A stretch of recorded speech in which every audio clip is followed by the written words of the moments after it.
of the crisis Mr. Secretary of General, the war of Russia on Ukraine. For your determination and the moral clarity that you brought to ending this brutal war and defending the UN's core principles, and also for your personal engagement in securing the vital Black Sea route for grain to flow once again from Ukraine.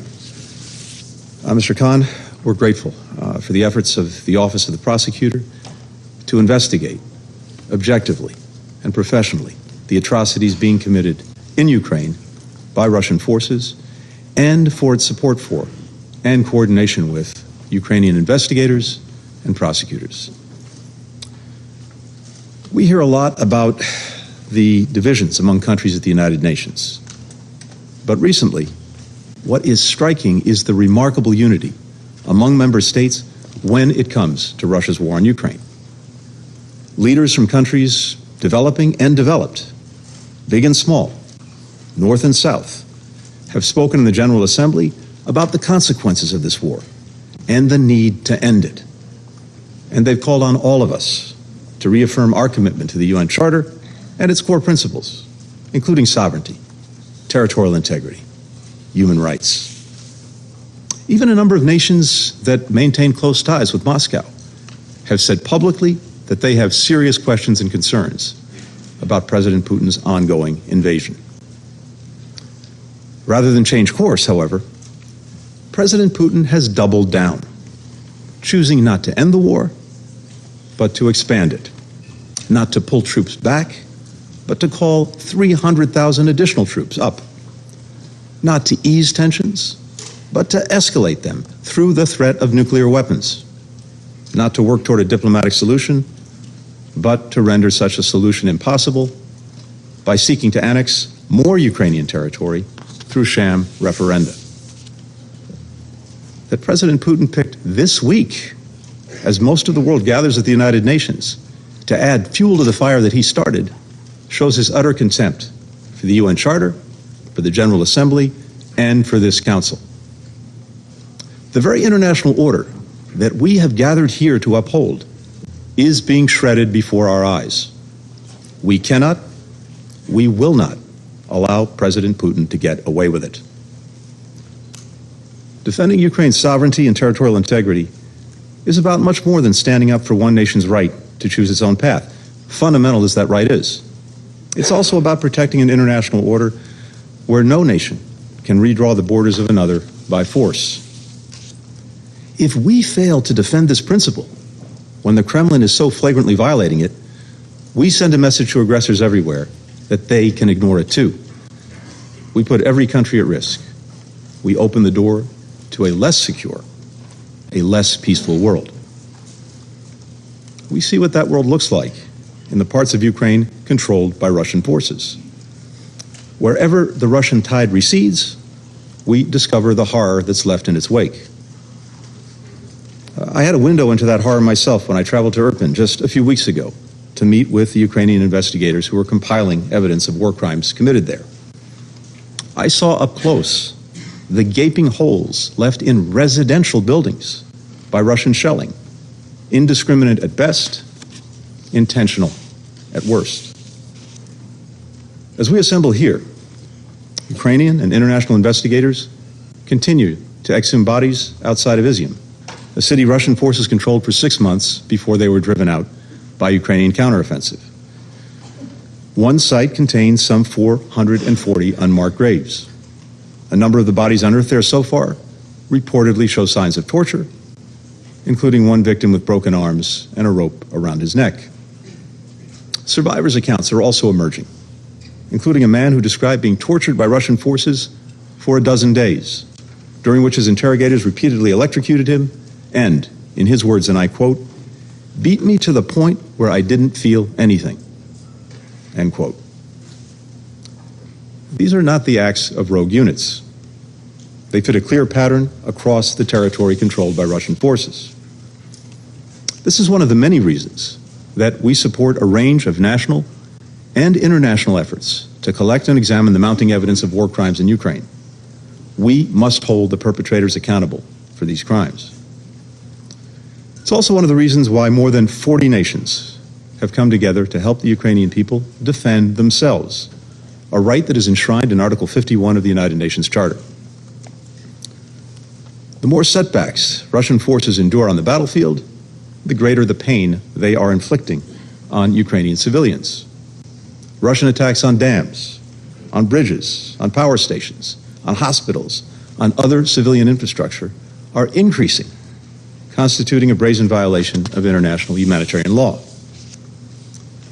This week, President Putin said that Russia would not hesitate to use, and I quote, all weapon systems available, end quote, in response to a threat to its territorial integrity. A threat that is all the more menacing, given Russia's intention to annex large swaths of Ukraine in the days ahead. When that's complete, we can expect President Putin will claim any Ukrainian effort to liberate this land as an attack on so-called Russian territory.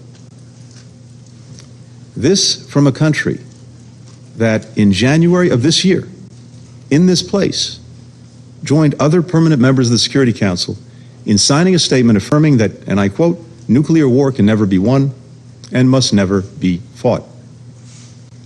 Yet another example of how Russia violates the commitments it's made before this body, and yet another reason why nobody should take Russia at its word today. Every council member should send a clear message that these reckless nuclear threats must stop immediately. Russia's effort to annex more Ukrainian territory is another dangerous escalation, as well as a repudiation of diplomacy. It is even more alarming when coupled with the filtration operation that Russian forces have been carrying out across parts of Ukraine that they control. Now, this is a diabolical strategy, violently uprooting thousands of Ukrainians, bus in Russians to replace them, call a vote, manipulate the results to show near unanimous support for joining the Russian Federation. This is right out of the Crimea playbook. As with Crimea, it's imperative that every member of this council, and for that matter, every member of the United Nations, reject these sham referenda and unequivocally declare that all Ukrainian territory is and will remain part of Ukraine. And no Russian claim to annex territory can take away Ukraine's right to defend its own land. Putin's invasion is also distracting this council, in fact, the entire UN system, from working on the serious issues that we all want to focus on, like preventing a climate catastrophe, aiding tens of millions of people on the brink of famine, fulfilling the 2030 Agenda for Sustainable Development, shoring up our interconnected health security, all issues that make a tangible difference in the lives of the citizens that we are here to represent, and that they are looking to us to deliver on. The overwhelming majority of UN member states are committed to working together on these issues, and our actions show that.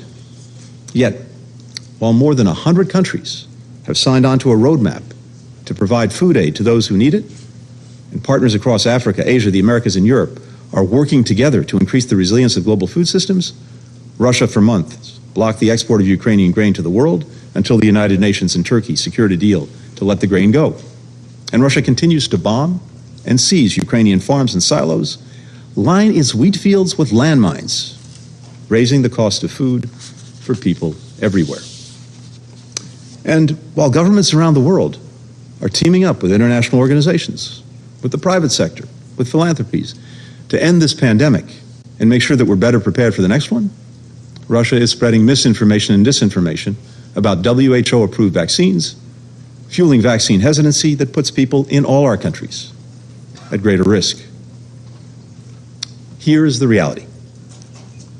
None of us chose this war. Not the Ukrainians, who knew the crushing toll it would take. Not the United States, which warned that it was coming and worked to prevent it. Not the vast majority of countries at the United Nations.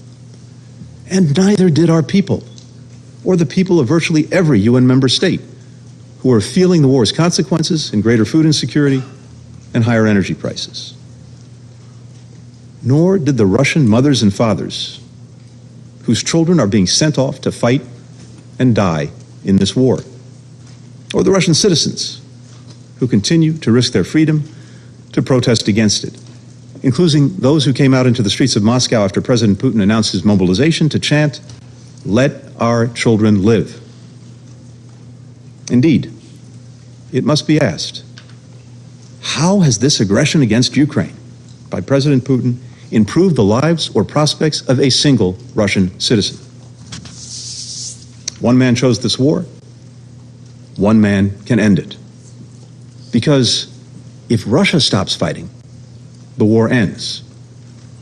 If Ukraine stops fighting, Ukraine ends.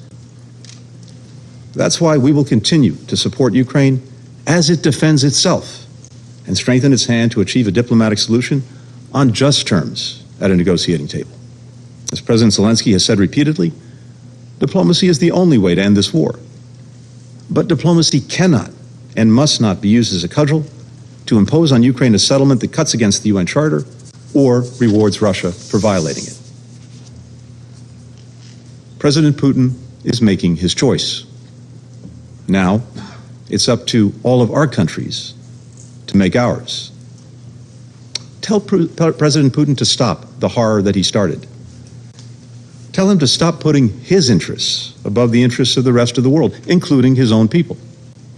Tell him to stop debasing this council and everything it stands for. We, the people of the United Nations, determined. That is how the preamble of the UN Charter starts. Let's not forget that we, the peoples, still get to choose the fate of this institution and our world. The stakes are clear. The choice is ours.